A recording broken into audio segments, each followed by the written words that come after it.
Hello बच्चों, let's read the question. Two identical balls each having a charge 2 into 10 to the minus 7 coulomb and mass 100 gram are suspended from a common point by two insulating strings each 50 centimeter long. The balls are held at a separation of 5 centimeter apart and then released. Find A, the electric force on one of the charged balls. B, the components of the resultant force on it along and perpendicular to the string. C, the tension in the string. D, the acceleration of one of the balls. Answer are the obtained only for the instant just after the release. Now to answer this question, first we will discuss here the key concept, and here the key concept will be given as electrostatic force, which is given as F equals K into Q1 Q2 divided by R square. इसका मतलब ये हो गया, हमारे पास suppose दो charge particle दे रखे हैं Q1 Q2, इनके बीच की डिस्टेंस यहाँ पे R के बराबर दे रखी है, और हमें यहाँ पे अगर इलेक्ट्रोस्टैटिक फोर्स की वैल्यू कैलकुलेट करनी है, ये अट्रैक्शन फोर्स भी हो सकता है और रिपल्सिव फोर्स भी, डिपेंड करता है इनका नेचर कैसा है चार्ज का. तो यहाँ पे हमारे पास जो फोर्स की वैल्यू होगी it will B K into Q1 Q2 divided by R square. Question को अगर हम अंडरस्टैंड करें तो हमारे पास दो चार्ज पार्टिकल दे रखे हैं 2 इंटू 10⁻⁷. इसका यहाँ पे चार्ज दे रखा है दोनों का, तो वी कैन से यार Q1 Q2 की जो वैल्यू होगी 2 इंटू 10⁻⁷ कूलम के बराबर होगी.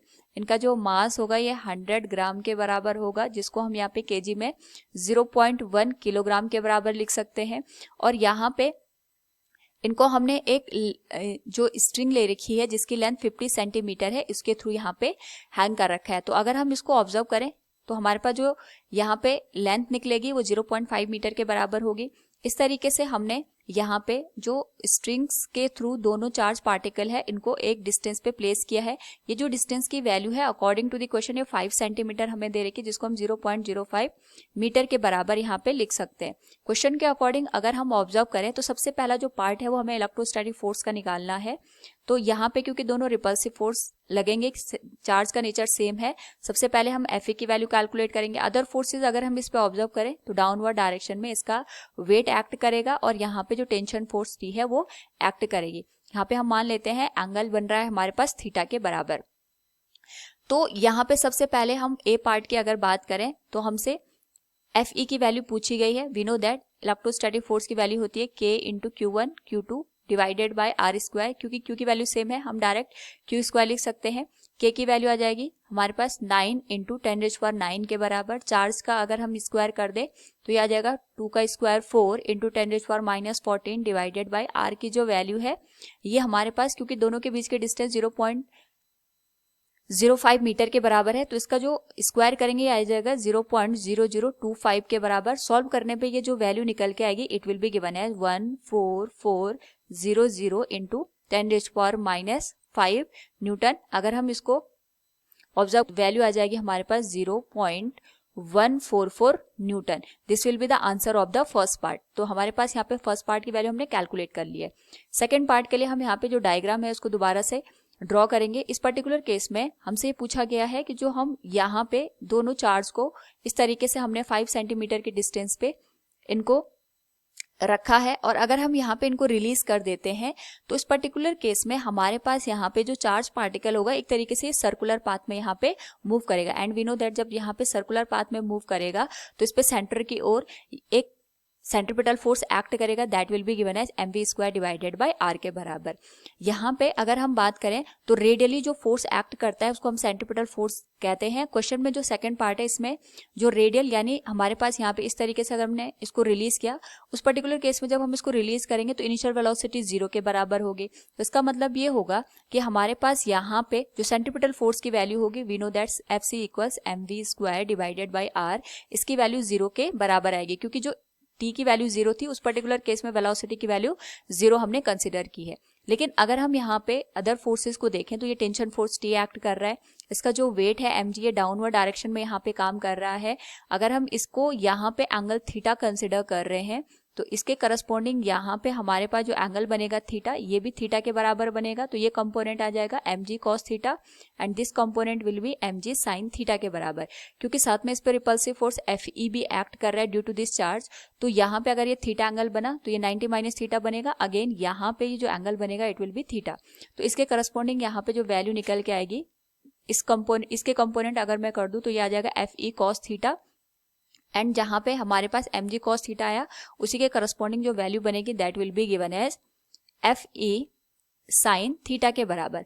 क्योंकि हमें पता है कि जो सेंट्रीपिटल फोर्स है ये रेडियल फोर्स है, यानी जो हमारे पास यहाँ पे टेंशन की वैल्यू होगी that will be balanced bye mg cos theta plus Fe sine theta, तभी जाके mv स्क्वायर बाय r की जो वैल्यू आएगी एट इंस्टेंट जब हमने इसको रिलीज किया ये हमारे पास यहाँ पे 0 के बराबर हो जाएगा। तो यहाँ पे अगर हम बात करें कि हमारे पास जो मोशन हो रहा है उसके परपेंडिकुलर जो हमारे पास वैल्यू बनेगी तो जो रेडियल कंपोनेंट बनेगा वो तो हमारे पास यहाँ पे नेट वैल्यू इसकी 0 के बराबर होगी। लेकिन इसके करस्पॉन्डिंग यहाँ पे हम टेंशन की वैल्यू कैलकुलेट कर सकते हैं। उसके लिए हमें पहले cos थीटा और sin थीटा की वैल्यू कैलकुलेट करनी पड़ेगी।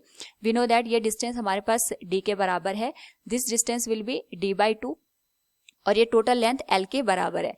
तो यहाँ से अगर हम sin थीटा की वैल्यू कैलकुलेट करें this will be given as d/2 divided by L, जिसको हम d/2 L के बराबर लिख सकते हैं। d की वैल्यू आ जाएगी 0.05 के बराबर और L की जो वैल्यू है ये हमारे पास 0.5 के बराबर है।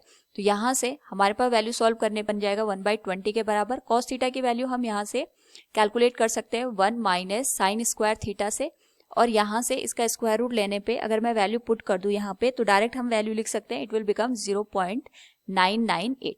नाउ यहाँ पे जो हमसे थर्ड पार्ट पूछा गया है ये बेसिकली यहाँ पे टेंशन के बारे में पूछा गया है। क्योंकि यहाँ पे अकॉर्डिंग टू द क्वेश्चन अगर हम पढ़ें तो क्वेश्चन में पूछा गया the components of the resultant force on it along and perpendicular to the string. तो अगर हम ऑब्जर्व करें तो ये हमारे पास स्ट्रिंग आ गई, दिस वन इज स्ट्रिंग, इसके परपेंडिकुलर यहाँ पे जो वैल्यू बनेगी वो इस तरीके से टेंजेंशियल जो फोर्स आएगा उसकी वैल्यू हमें कैलकुलेट करनी है। और अलोंग का मतलब ये हो गया जो टेंशन फोर्स और यहाँ पे mg cos थीटा और Fe sin थीटा है उसके करस्पॉन्डिंग वैल्यू कितनी निकल के आएगी। तो अलोंग तो वैसे भी हमारे पास वैल्यू नेट वैल्यू 0 के बराबर आएगी, लेकिन उसने यहाँ पे जो सी पार्ट पूछा है the tension in the string, तो इसके करस्पॉन्डिंग हम यहाँ पे टेंशन की वैल्यू कैलकुलेट कर लेते हैं। It is given as mg cos theta plus Fe sin theta के बराबर। नाउ यहाँ पे जो मास है ये 0.1 kg के बराबर है। जी की वैल्यू हम यहाँ पे 9.8 या 10 लेके सॉल्व कर सकते हैं। cos थीटा की वैल्यू आ जाएगी 0.998। Fe की वैल्यू हम ऑलरेडी कैलकुलेट कर चुके हैं 0.144 और sin थीटा की वैल्यू आ जाएगी 1/20 के बराबर। तो टेंशन की वैल्यू अगर इस पर्टिकुलर केस के लिए हम यहाँ पे सॉल्व करें तो वी कैन से हमारे पास जो टेंशन की वैल्यू निकल के आएगी अप्रोक्सीमेट तो ये 1 न्यूटन के बराबर आएगी, बट अगर हम यहाँ पे 9.8 की वैल्यू पुट कर देते तो ये आ जाएगी 0.9872, जिसको हम अप्रोक्सीमेट 1 न्यूटन के बराबर लिख सकते हैं, यानी इतना टेंशन यहाँ पे प्रोड्यूस होगा। This will be the answer of the third part. Now यहाँ पे क्योंकि हमें जो स्ट्रिंग है इसके परपेंडिकुलर भी नेट फोर्स की वैल्यू कैलकुलेट करनी है, एंड यहाँ पे जो नेट फोर्स की वैल्यू होगी वो डिपेंड करेगी हमारे पास कि हमारे पास जो mg sin थीटा है और Fe cos थीटा है दोनों में से कौन सा कंपोनेंट हमारे पास ज्यादा निकल के आता है। यानी इस पर्टिकुलर केस में F नेट की जो वैल्यू होगी अगर मैं इसको देखूं तो ये आ जाएगा mg sin theta minus Fe cos theta के बराबर। तो ये आ जाएगा हमारे पास F नेट की जो वैल्यू आएगी that will B 0.1 into 10 sine theta यहाँ पे आ जाएगा 1/20 माइनस 0.144 cos थीटा की जो वैल्यू आएगी 0.9872, इसके बराबर हम वैल्यू कैलकुलेट करेंगे। सॉल्व करने पे हमारे पास जो नेट वैल्यू मिलेगी that will be given as 1/20 minus, अगर हम 0.144 को मल्टीप्लाई करते हैं यहाँ पे 0.9872 के साथ तो यहाँ पे हमारे पास जो वैल्यू बनेगी it will be given as 0.1415 newton के बराबर। सॉल्व करने पे हमारे पास जो वैल्यू निकल के आएगी that will be given as minus 0.0937 newton. ये नेगेटिव साइन हमें ये बता रहा है कि यहाँ पे जो Fe cos थीटा की वैल्यू है ये ज्यादा होगी as compared to the mg sin theta के। तो हमें केवल यहाँ पे मैग्नीट्यूड से मतलब है, तो वी कैन से हियर जो नेट वैल्यू आएगी 0.0937 न्यूटन के बराबर आएगी।